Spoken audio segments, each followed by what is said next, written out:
வெற்றியாளராக மாற வேண்டும் என்றால் உண்மையான ரகசியம் வெற்றி என்பது ஒரு முடிவாக அல்ல, ஒரு பழக்கமாக இருக்க வேண்டும் என்பதைத்தான் முதலில் உணர வேண்டும். வெற்றி என்பது ஒரே நாளில் கிடைக்காத ஒன்று. அது தொடர்ந்து செயல்படுவதிலிருந்து உருவாகும் ஒரு பயணமாகும். அதற்காக முதலில் நாம் எதைக் கோருகிறோம் என்பதை நம்மேல் தெளிவாகக் கொண்டு வர வேண்டும். தெளிவான இலக்கு இல்லாமல் பயணிக்கும் ஒருவர் கடைசியில் எங்கும் சேர முடியாது. அடுத்ததாக, தினசரி ஒரு சிறிய முன்னேற்றத்தை செய்ய வேண்டும். நாள்தோறும் 1% முன்னேற்றம் செய்தால் ஒரு ஆண்டில் நீங்கள் 37 மடங்கு மேம்பட முடியும். மூன்றாவது, தோல்வியை நம் நண்பனாக கருதி அதை நம்மை வளர்க்கும் ஒரு கற்றல் அனுபவமாக மாற்ற வேண்டும்.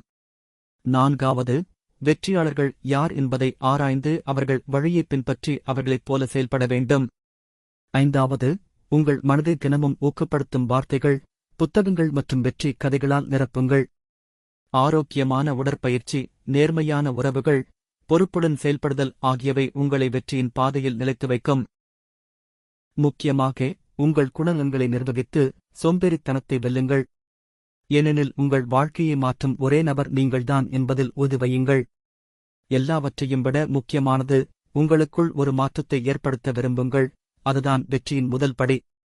உங்களுக்கு இந்த தகவல் பிடித்திருந்தால் இந்த காணொளியை லைக் செய்து ஷேர் செய்யவும். மேலும் ஏதேனும் கேள்விகள் இருந்தால் கமெண்ட் பாக்ஸில் கமெண்ட் செய்யவும். நன்றி.